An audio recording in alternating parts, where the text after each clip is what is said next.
tardes, ¿cómo están? El gusto de saludarlos. Bienvenidos a la edición central de BTV Noticias.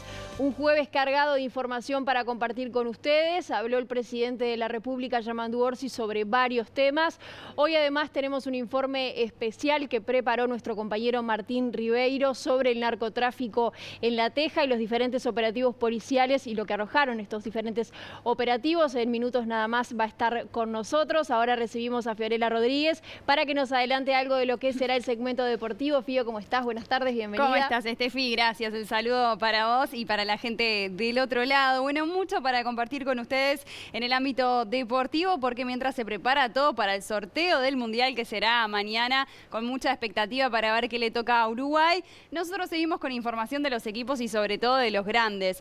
Mucha expectativa, justamente, y valga la redundancia, nacional, porque hoy se dieron a conocer algunas informaciones sobre ciertas posibilidades. Nada más y nada menos se puso sobre la mesa la chance de que Luis Suárez regrese a Nacional, o que por lo menos Nacional lo intente, en base a un tuit de Flavio Perchman, el vicepresidente tricolor. Además, se habla también de Maxi Silvera, que podría llegar a Nacional, o que por lo menos Nacional intentaría llevarse al jugador aurinegro. Vamos a estar con todos estos rumores, por así decirlo, porque el mercado de pases es así, y con mucho más, porque volvió la Liga Uruguaya de Básquet. Nacional le ganó a Cordón, y también es Flamengo el campeón del Brasileirao, además de la Libertadores, con un Georgian de Arrascaeta impresionante e imparable, así que vamos a repasar todo eso. Muy bien, Fío, muchas gracias. Hay información destacada del panorama internacional y lo recibimos a Deli Leonel Vera en su aniversario de vida. ¿Cómo le lleva este cambio de década? ¿Qué tal? ¿Cómo están? El saludo para ustedes y para la gente en casa. ¿Cómo Muy bien, amaneció? muy bien, con ya ingresando a una nueva década, como quien dice, pero bien, Se lo ve rodeado muy de los bien, afectos. con los 30. Bueno, Se lo ve muchas muy bien. gracias, muchas gracias. Todo está en orden.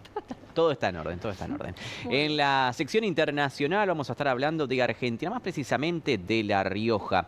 Un hombre fue detenido, acusado de instalar cámaras para vigilar a sus inquilinas. Esto sucedió allí en La Rioja. La primera víctima que radicó la denuncia ante la Fiscalía local fue una estudiante universitaria. El caso está siendo investigado por la justicia. En otras informaciones vamos a hablar de Venezuela y Estados Unidos. ¿Por qué? Porque el ex jefe de inteligencia del presidente Nicolás Maduro vincula el chavismo con el narco en una carta dirigida al presidente de Estados Unidos, Donald Trump. Y en medio de toda esta tensión en el Caribe, el que se expresó fue el Papa León XIV. Bueno, pidió presión económica de Estados Unidos para con Venezuela. Tenemos mucha información, como siempre, esto y más en el segmento internacional.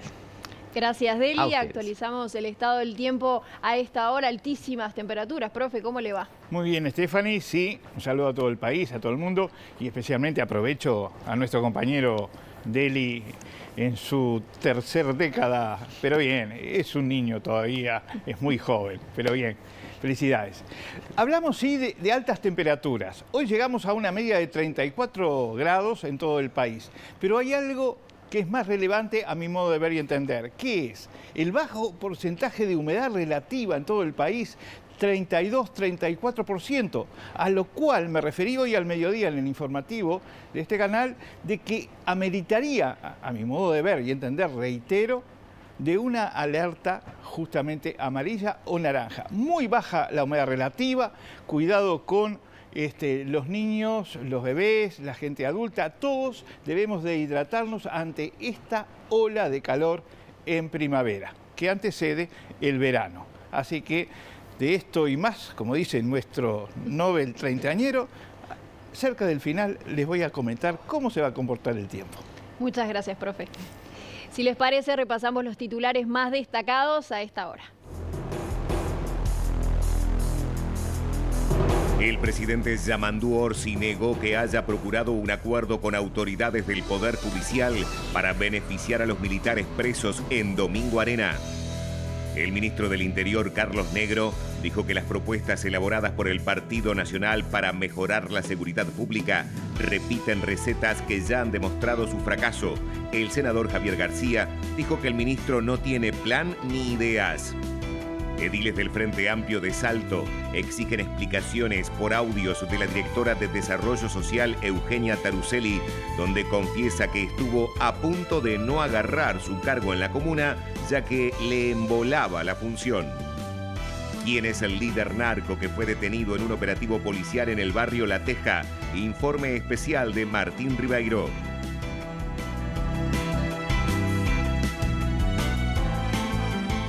Comenzamos con el desarrollo de la información. Es momento de tomar contacto con exteriores. Nos vamos hacia Torre Ejecutiva. Recibimos a Matías Garro, intensa agenda del presidente de la República. Mati, buenas tardes, bienvenido. ¿Cómo estás? ¿Qué tal, Stephanie? Gracias. El gusto de saludarte a ti, también a todos los televidentes. Efectivamente, como decías tú, el presidente de la República estuvo en el departamento de Tacuarembó y, bueno, como decías anteriormente, habló de diversos temas. Uno de ellos tiene que ver con un informe que dio a conocer hoy el semanario Búsqueda. Allí se da a conocer una reunión entre el presidente de la República, Yamandu Orsi, y el presidente de la Suprema Corte de Justicia. Esto se debe a un informe que estaba en las manos del presidente de la República, un informe del Hospital Militar que hablaba de, bueno, una situación de salud compleja en aproximadamente unos 12 militares recluidos en la cárcel de Domingo Arena, y allí el presidente le habría consultado a John Pérez respecto a esa situación y que existiría el temor y la preocupación de que estas personas fallecieran en la cárcel. Según indica el informe de Búsqueda, bueno, desde la Suprema Corte de Justicia se le indicó al presidente de la República de que esos informes deberían ir a los juzgados que tenían cada uno de los casos y que eran los jueces los que, tras su independencia técnica, definirían si la prisión domiciliaria sí o no. Hoy se le consultó al presidente Yamandu Orsi respecto a este tema, quien reconoció ese encuentro, pero sostuvo que no sentía preocupación por esa situación de, bueno, aquellos ancianos que hoy están recluidos en la cárcel de Domingo Arena. Pero si les parece, vemos y escuchamos cuál fue la respuesta del presidente de la República al respecto. Yo me reuní con el presidente de la Suprema Corte porque tenía un informe de Sanidad Militar que, como no sabía cómo proceder, qué es lo que había que hacer, si había que enviarse a la Suprema Corte o cómo era el mecanismo, voy y le pregunto y me dijo, eso lo resuelve cada uno de los jueces, simplemente eso. Yo no manifesté ni preocupación ni nada, simplemente institucionalmente tenía algo que resolver y lo hice con quien correspondía. A ver, este es un tema que se ha tratado en varias oportunidades. De hecho, hubo un proyecto en la anterior legislatura que trataba sobre este tema para, bueno, prisión domiciliaria para mayores de 70 años, impulsado por Cabildo Abierto, un proyecto que se aprobó en la Cámara de Senadores, pero que luego no prosperó en la Cámara de Representantes. También se conoció en su momento que Guido Manini Ríos se había reunido con José Mujica y que estaría también afín a otorgar ese beneficio. Pero bueno, hoy el diputado por el Partido Nacional, Rodrigo Goñi, bueno, informó que va a reimpulsar un proyecto que les otorga el beneficio de la prisión domiciliaria a aquellas personas mayores de 70 años que hayan sido formalizadas por casos ocurridos a más de 30 años. Rodrigo Goñi habla de que es una cuestión de humanidad, también dice que es una cuestión de justicia, habla de alguna manera de dar vuelta a la página, pero también habla de que se debe continuar con la búsqueda de detenidos desaparecidos. Bueno, escuchen y vean ustedes lo que propone el diputado nacionalista. Lo que busca es establecer asertivamente y en forma determinante que todas aquellas personas que están hoy presas por hechos acontecidos hace más de 30 años, en su caso antes del 85, como las que están en Domingo Arena, vayan a prisión domiciliaria. Es para estas personas por hechos ya de hace más de 40 años que entendemos que es una cuestión de humanidad. También entendemos de justicia y de oportunidad. En el Uruguay del Bicentenario creo que ya es tiempo de sanar todas esas heridas y de poder mirar todos juntos hacia adelante. Cuando se le plantea a la Suprema Corte de Justicia esta situación, supongo que, aunque no lo perciba el presidente, está fundamentado en una preocupación por esa situación. Igualmente, en cualquier caso, nosotros sí estamos preocupados y queremos darle solución definitiva al caso. Seguir con personas presas en Domingo Arena por hechos ocurridos antes del 85 me parece que es una situación que hay que solucionar para poder superar ese tiempo que fue muy doloroso, pero más de 40 años después es momento de superarlo. ¿No hay que seguir buscando detenidos desaparecidos? Por supuesto que sí. Pero no, porque, como dice, dar vuelta a la página, mirar para adelante. Para estas personas que están presas, para sus familias, y no es solamente para esas personas y sus familias. Creo que reitero, estoy convencido que la enorme mayoría de los uruguayos quiere tener un gesto, ¿por qué no decirlo?, de magnanimidad, de grandeza, y una fórmula es la que nosotros estamos proponiendo, que no es ni amnistía, ni es perdón judicial, ni gracia, como aparece hoy en la nota de búsqueda, pidiéndole gracia a la Suprema Corte de Justicia, sino prisión domiciliaria. Me parece que es un gran paso. Bueno, y en este contexto, madres y familiares de detenidos desaparecidos emitió un comunicado que vamos a repasar. Indican allí que la sola visita de cortesía en este contexto genera un mensaje ambiguo hacia la ciudadanía y proyecta una deferencia injustificada hacia quienes integraron un aparato criminal que actuó al margen de la legalidad. Sostiene que es imprescindible recordar que estas condenas no han sido dictadas a la ligera. Todos los procesados y condenados han gozado de todas las garantías del debido proceso. Agrega a su vez que quienes hoy cumplen pena en Domingo Arena continúan negándose sistemáticamente a brindar información sobre el destino de las personas detenidas desaparecidas y que esa negativa sigue lesionando gravemente el derecho a la verdad y a la justicia plena. Destaca además en el comunicado que estas personas se alojan en un establecimiento con condiciones privilegiadas, muy distantes de lo que ocurre en otros centros de reclusión, tal como lo ha señalado reiteradamente el comisionado parlamentario. Veremos cómo avanza todo esto en lo que tiene que ver con el proyecto del diputado Rodrigo Goñi, quien aseguró que tendría el apoyo de los legisladores de Cabildo Abierto, pero dada la configuración que tiene actualmente el Parlamento, uno podría entender que el Frente Amplio no lo estaría acompañando, por lo cual sería de esperar que no prospere entonces esta iniciativa en el Poder Legislativo. Por el momento, compañeros, es todo desde aquí. Vuelvo con ustedes a estudios.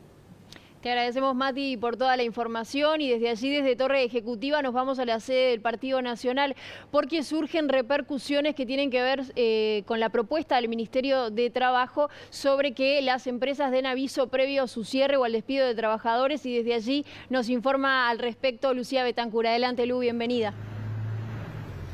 ¿Cómo estás, Estefi? El saludo para ti y para todos. Exactamente, es un tema que seguro va a seguir dando que hablar en la legislatura del año próximo a nivel parlamentario, cuando el Ministerio de Trabajo envíe este proyecto de ley que ya fue adelantado a la bancada de senadores del Frente Amplio y que ya desde las cámaras empresariales, desde la oposición, en particular el Partido Nacional, manifestaron preocupación y sobre todo en el entendido de que podría llegar a afectar futuras inversiones en el país, futuras empresas que quieran llegar, porque con más normativas, dicen desde el Partido Nacional, o con más normas, más leyes, no van a seguir justificando los despidos, sino que van a seguir retrasando, ralentizando futuras inversiones y en vez de llegar a emplear personas, van a seguir usando, por ejemplo, la inteligencia artificial.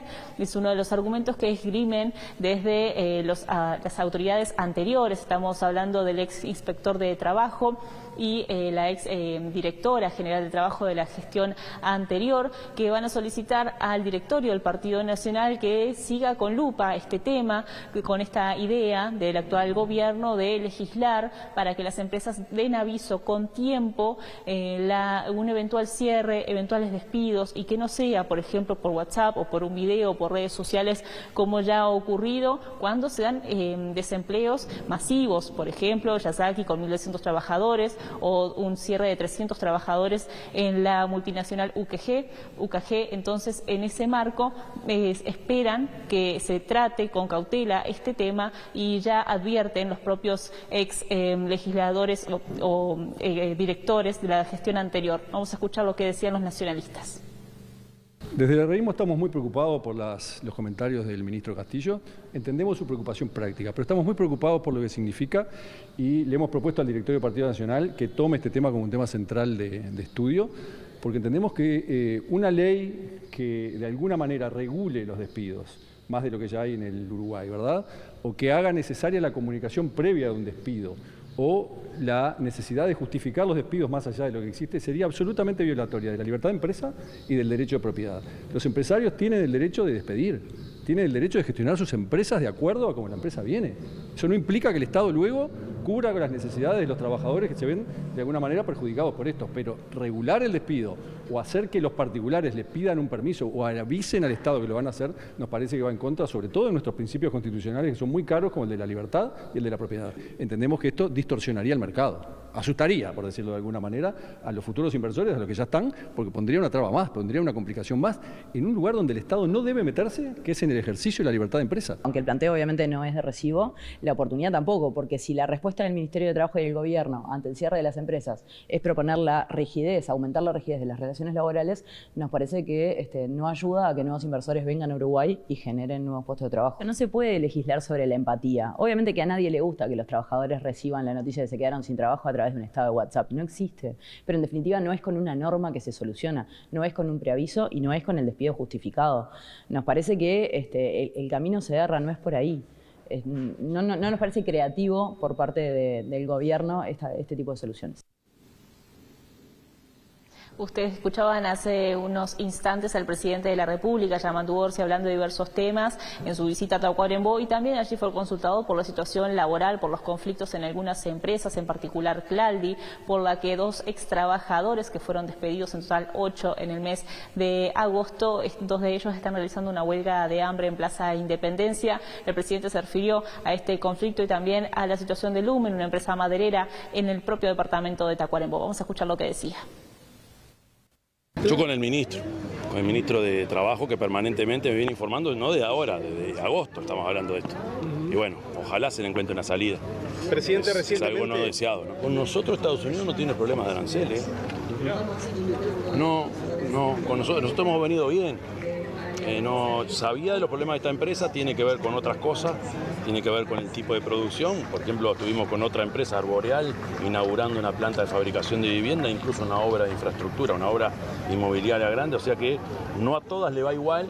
Es una preocupación que tenemos cada vez que una empresa cierra su puerta, pero no recibimos ninguna noticia de Estados Unidos de cambio en política arancelaria. El seguro de paro es una herramienta que todos los uruguayos tenemos para que la gente que queda en esa situación no transite de manera abrupta una falta de ingresos. Por lo tanto, se le echa mano a la herramienta como hace tantos años Uruguay la tiene. O sea que ojalá pasen los meses y se encuentre una solución. El Lumin ha tenido exoneraciones importantes tributarias.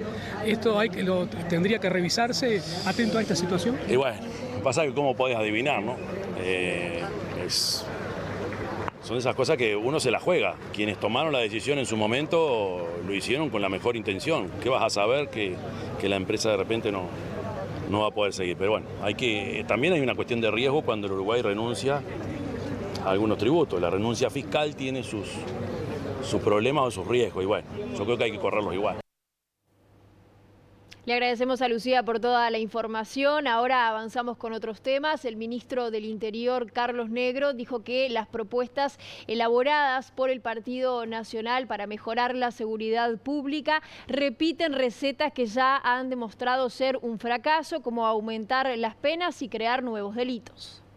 Lo que vi son una serie de reformas legislativas, o sea, leyes, sanción de leyes, alguna expresión de deseo, como es el mencionar un apoyo a la policía, que no pasa de ser una manifestación de voluntad, pero que no tiene contenido en sí. Apoyo a la policía es apoyo a la policía es trabajar junto a la policía, es reconocer a la policía y otorgarle el mérito a la policía cada vez que desarrolla una actividad. Después las reformas normativas van por el mismo sendero recorrido una y mil veces de crear delitos, aumentar penas o cambiarle el nombre a delitos o faltas que ya existen. Que este nuevo proyecto sigue esa senda y le vuelve a cambiar el nombre a conductas que ya están sancionadas por nuestra legislación. Por lo que no son medidas en concreto para cambiar de alguna forma los destinos de la seguridad pública, sino que en definitiva es repetir recetas que han demostrado hasta ahora su fracaso. Y el senador del Partido Nacional, Javier García, respondió a los cuestionamientos del ministro Carlos Negro a las medidas de seguridad propuestas por su fuerza política. El legislador aseguró que Carlos Negro no tiene plan y que no tiene ideas. Parece el ministro del mundo al revés, ¿no? No ha presentado una sola idea para combatir el delito y la inseguridad pero sin embargo con soberbia y con altanería critica la de los demás.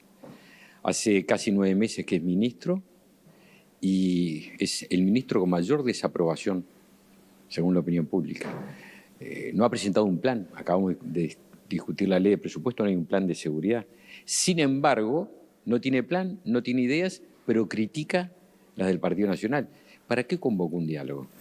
Hace 4 meses el presidente de la República y él mismo convocaron a un diálogo por seguridad pública. Vamos en actitud constructiva. Presentamos ideas. Y una vez que presentamos las ideas y no conocemos las del gobierno, con soberbia critica las del Partido Nacional. Parece el mundo al revés. El gobierno está para empujar, para presentar ideas, para gobernar. Sin embargo, el que empuje y presente ideas es la oposición, en este caso el Partido Nacional. Es el mundo al revés. Y luego de la polémica que se generó tras las declaraciones del presidente Yamandu Orsi sobre el modelo de Bukele en El Salvador, el ministro del Interior, Carlos Negro, dijo que es prácticamente imposible implementarlo en un país con altos estándares democráticos como es Uruguay. El modelo Bukele es un modelo de seguridad que se ha instaurado en un país que prácticamente transitó 40 años de guerra civil, donde los estándares democráticos han siendo bastante disminuidos y desmerecidos a lo largo de una historia trágica, si se quiere, del pueblo salvadoreño. Traspolar un ejemplo que implica ese tipo de solución a la criminalidad en ese tipo de comunidad, sociedad y país, a un país de los altos estándares republicanos y democráticos como Uruguay, es prácticamente imposible. Y nos vamos al este del país, más precisamente al departamento de Maldonado, porque surgen novedades sobre este caso de este hombre que abusó sexualmente de varias trabajadoras sexuales. Y tomamos contacto con Daniel Sosa para que nos amplíe la información a esta hora. Adelante, Daniel, bienvenido, ¿cómo estás? Estefi, muy buenas tardes, el gusto enorme de saludarte a ti, a todos los televidentes de BTV Noticias. Así es, como bien dices, hace algunos días atrás saltó sobre lo que es la opinión pública un resonado caso de un abuso sexual sobre una trabajadora sexual, valga la redundancia, aquí en el departamento de Maldonado. Y luego de que esta persona denunciara, esta trabajadora denunciara a este hombre por este acto de violación, aparecieron otros casos y sobre eso vamos a dialogar precisamente con el abogado Leandro Arévalo, a quien le agradecemos ya estos minutos para con BTV Noticias. Leandro, ¿cuántas son las víctimas ya hoy que han denunciado el acoso de este hombre que tenía un modus operandi muy particular? Buenas tardes. Al momento, si bien la imputación y la formalización se hizo por 5, ya son 6 que se han sumado, y dentro de esas 5, que en su momento yo estaba representando a 2, al momento en total ya son 4 que estoy representando, y no se descarta de que puedan seguir apareciendo. ¿Cuál era el modus operandi que tenía este hombre para con las trabajadoras? En resumen, él lo que hacía es las contactaba a través de una página web, solicitaba sus servicios como trabajadoras sexuales, luego al momento de concretarlos desvirtuaba absolutamente el asunto, las terminaba violando, agrediéndolas físicamente, en varios casos asfixiándolas, a veces con la mano, a veces les ponían una bolsa en la cabeza, y en situaciones muy límite que podrían perfectamente haber terminado en muerte. Nunca les pagaba tampoco, y en más de un caso las grababa mientras las violaba, y luego de haber terminado de hacer lo que hacía, les mandaba los videos para que se borren, pero mostrándoles que había abusado de ellas. ¿Qué imputación cayó sobre este hombre que fue justamente formalizado en la noche del martes? La imputación por ahora es por reiterados delitos de abuso sexual agravado, en reiteración con delitos de violencia privada. Con el aumento de los casos, también puede llegar a haber alguna variable en el modus operandi. ¿Podría llegar a recaer algún otro punto delictivo sobre este hombre? Recién está iniciada la investigación, ahora ya hacen unos días más, pero todavía no hace una semana desde que se está investigando de forma unida todos estos casos, justamente porque se relacionan, pero por eso mismo es que no se pueden descartar otras cosas. Esto es una cuestión que yo ya he reiterado, que es un poco mi percepción personal, de que siendo la conducta tan límite con respecto a las agresiones, no lo sabemos aún, no sabemos si alguna realmente terminó en resultado muerte o qué ha sucedido con eso. Hay una gran cantidad de diligencias aún pendientes y que se están esperando los resultados, y hay que estar la evidencia que surge ahí. Este hombre fue condenado o formalizado, mejor dicho, por 180 días con prisión, ¿verdad? Efectivamente, recordemos que es el inicio del proceso penal, la formalización y la medida cautelar para asegurar el proceso, entre otros requisitos que se manejaron, es para que pueda hacerse el proceso sin que él entorpezca o se fugue. Entonces se dispone como medida cautelar la prisión preventiva, en este caso por 180 días. ¿Cuáles son los pasos a seguir ahora mientras se diligencia la investigación? Ahora es esperar a los resultados de algunas justamente las diligencias que ya fueron ordenadas, peritajes y una cantidad de cosas por el estilo. Y también, como te comentaba, el hecho de que él ya esté en prisión preventiva y que se vaya a hacer de público conocimiento esto, podría permitir que otras víctimas que por cuestiones de miedo o vergüenza no se animaran a denunciar, fueran para adelante y denunciaran qué es efectivamente lo que está pasando. A raíz de este caso, más de 300 trabajadoras sexuales del país han, de alguna manera se han manifestado de que han tenido este tipo de hechos. ¿Es algo que sucede aquí en el departamento de Maldonado, que tengas conocimiento de la charla con colegas?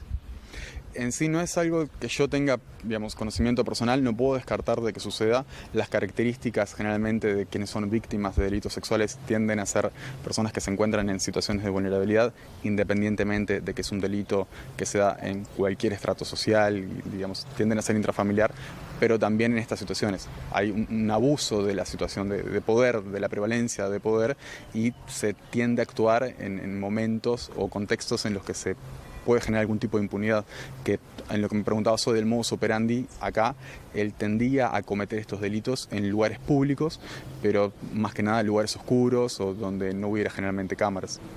Muchísimas gracias, Landy. Muchas gracias a ustedes. Bien, ahí un breve relato de cómo era el modus operandi y qué es lo que ha sucedido con este caso que tomó conocimiento público en los últimos días y que se lleva menos de una semana de investigación, que puede traer alguna que otra repercusión con más víctimas, esperemos que no, pero lo cierto es que esto es lo que sucede hasta el momento. Veremos qué es lo que decide la justicia en los próximos pasos, Estefi. Te agradecemos, Daniel, por toda la completísima información desde allí. Desde Maldonado nos vamos al departamento de Salto porque ediles del Frente Amplio de ese departamento exigen explicaciones por audios de directora de Desarrollo Social Eugenia Taruseli, donde confiesa que estuvo a punto de no agarrar su cargo en la comuna, ya que le embolaba, textuales palabras de la jerarca, la función. Medios de comunicación de Salto difundieron un audio atribuido a la directora de Desarrollo Social de la Intendencia, María Eugenia Taruseli, generando reacciones por parte del sistema político. En el registro, la directora dijo que estuvo a punto de no agarrar su cargo, ya que no era lo que pretendía, que le embolaba. Porque de hecho es más, yo cuando me dieron la dirección de Desarrollo Social, estuve a punto de no agarrar, porque no es lo que yo quería. A mí me importa un puto huevo el sueldo que me pagan. Esa es la puta verdad. Porque yo no vivo de esto. Piensan mucho en nosotros, ella. Exacto. Si yo agarro esto, ¿vos crees yo que creo en ella. Yo agarré esto porque me dijeron, si vos agarras esto, tu equipo está garantizado. Entonces, ¿qué hice yo? Agarro esto, ¿sabes? Porque a mí no me gusta desarrollo social. No sé si me explico. ¿Está? No me gusta.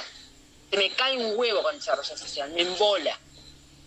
Y Carlito lo tiene muy claro eso. Entonces era, o agarro lo que a mí me gusta y me corto sola, o agarro desarrollo social y voy con el grupo.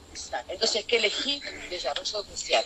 La bancada de ediles del Frente Amplio emitió una declaración expresando una profunda preocupación y rechazo ante estas afirmaciones, las cuales, a su entender, muestran desinterés y falta de valoración hacia el trabajo. Finalmente, los ediles del Frente Amplio exigieron a la Intendencia que dé una explicación clara a la ciudadanía y que asuman la responsabilidad por la designación de la jerarca. La Asociación de Trabajadores Sociales del Uruguay emitió un comunicado en el que se despega de los dichos inoportunos, devalorizantes y que desprecian la profesión de la directora. Taruseli es licenciada en Trabajo Social y referente de la lista 434 del Partido Nacional de Salto. En el periodo anterior ejerció como directora departamental del MIDES durante 2 años, entre agosto de 2021 y agosto de 2023. En una entrevista con el medio TDN, al asumir en su cargo en la Intendencia, aseguró que ella siempre le gustó mucho trabajar en territorio. Les proponemos una primera pausa en la información. Al regreso de la misma, como ya les mencionábamos en el arranque de nuestro noticiero, llega nuestro compañero Martín Ribeiro con un informe especial sobre el narcotráfico en el barrio La Teja de Montevideo. Ya volvemos.